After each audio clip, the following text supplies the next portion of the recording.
ఉమ్మడి ప్రకాశం జిల్లా రాజకీయాల్లో ఓ వెలుగు వెలిగిన ఫైర్ బ్రాండ్ మహిళా నేత రాజకీయ భవిష్యత్ డైలమాలో పడినట్లేనా? మొన్నటిదాకా ఉన్న పార్టీకి పదవికి గుడ్ బై చెప్పాక పసుపు కండువా కప్పుకుంటారని అంతా భావించినా అది వర్కౌట్ కాలేదు. దీంతో పొలిటికల్ తెరపై ఆమె రాజకీయ ప్రస్థానం ఎలా ఉండబోతుందనేది ఇప్పుడు ఆసక్తిగా మారింది. ఇంతకీ మబ్బుల్ని చూసి ముంత వలకబోసుకుంది ఎవరు? ఇప్పుడు ఆ లేడీ లీడర్ ఏం చేయబోతున్నారు?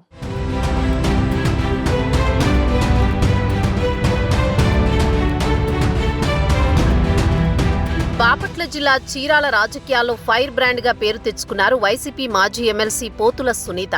నిన్న మొన్నటిదాకా వైఎస్ఆర్సీపీ నుంచి ఎమ్మెల్సీగా ఉన్న పోతుల సునీత పార్టీకి పదవికి పోయినేడాది సెప్టెంబర్ నెలలో రాజీనామా చేశారు. వైసీపీకి రాజీనామా తర్వాత సునీత టీడీపీలో చేరబోతున్నారని పెద్ద టాక్ నడిచింది. అయితే సునీత టీడీపీలోకి రావడానికి చేసిన ప్రయత్నాలను స్థానిక నేతలు అడ్డుకున్నారు. పార్టీలో పదవులు అనుభవించి అధికారం కోల్పోయిన వెంటనే వైసీపీలోకి వెళ్లి పార్టీకి ద్రోహం చేశారని స్థానిక టీడీపీ నేతలు భావిస్తున్నారు. సునీతని పార్టీలో చేర్చుకుంటే సహించేది లేదని తమ్ముళ్లు టీడీపీ అధిష్టానానికి తేల్చి చెప్పారు. ఇదే సమయంలో సునీతను వ్యతిరేకిస్తూ నిరసనలకు కూడా దిగాయి చీరాల టీడీపీ శ్రేణులు.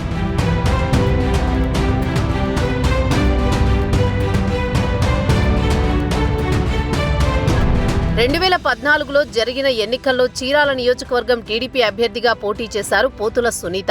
ఆ ఎన్నికల్లో నవోదయ పార్టీ నుంచి పోటీ చేసిన ఆమంచి కృష్ణమోహన్ చేతిలో ఓడిపోయారు. అయినా పోతుల సునీతకు టీడీపీ అధిష్టానం ఎమ్మెల్సీగా అవకాశం కల్పించింది. ఆ తర్వాత జరిగిన రాజకీయ పరిణామాలతో ఆమంచి కృష్ణమోహన్ టీడీపీలో చేరారు. ఆమంచి చేరికను పోతుల సునీత వ్యతిరేకించారు. దీంతో చీరాల కేంద్రంగా ఆ ఇద్దరు నేతల మధ్య విభేదాలు ప్రారంభమయ్యాయి. నువ్వా నేనా అన్నట్లుగా చీరాల రాజకీయాలను చెరో కేంద్రంగా నడిపారు. చంద్రబాబు జోక్యం చేసుకుని చీరాల నేతల మధ్య ఆధిపత్య పోరుకు చెక్ పెట్టారు. అయితే 2019 ఎన్నికల్లో వైసీపీ అధికారంలోకి రావడంతో టీడీపీకి ఎమ్మెల్సీ పదవికి రాజీనామా చేసి వైసీపీలో చేరిపోయారు పోతుల సునీత. దీంతో ఎమ్మెల్సీ పదవిని మళ్లీ సునీతకే కేటాయించింది వైసీపీ అధిష్టానం.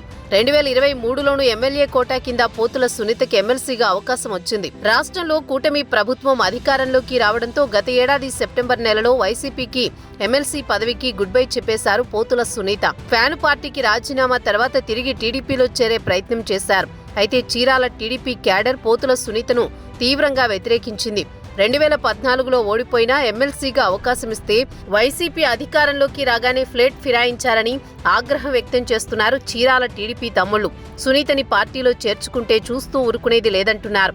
ఊసరవెళ్లిలా రంగులు మార్చే వాళ్లను తిరిగి పార్టీలోకి తీసుకోవద్దంటూ స్థానిక నేతలు హెచ్చరిస్తున్నారు. ఆదిలోనే హంసపాదు అన్నట్లు పోతుల సునీతకు టీడీపీ శ్రేణుల నుంచి నిరసన సెగ ఎదురైంది. పార్టీలో చేర్చుకోవద్దంటూ ఏకంగా ధర్నాకు దిగడం, సునీత ఫ్లెక్సీలను దగ్ధం చేయడం ఆమెపై ఉన్న వ్యతిరేకతను చాటి చెప్పింది.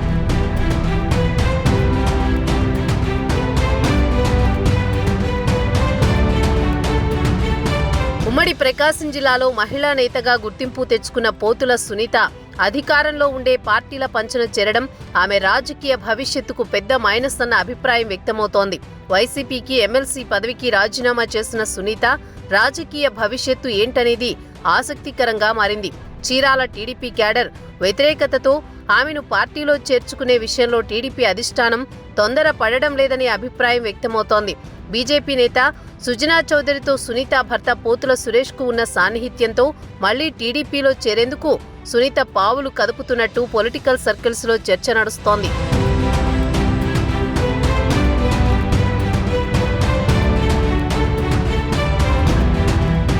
ఎమ్మెల్సీ పదవికి పోతుల సునీత రాజీనామా చేసినా అదింకా ఆమోదం పొందలేదు.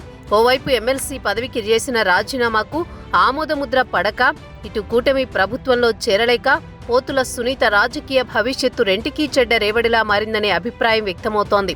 ఉమ్మడి ప్రకాశం జిల్లా రాజకీయాల్లో ఫైర్ బ్రాండ్ నేతగా ముద్రపడ్డ సునీత తన రాజకీయ భవిష్యత్తుపై ఎలాంటి నిర్ణయం తీసుకుంటారనేది ఆసక్తికరంగా మారింది.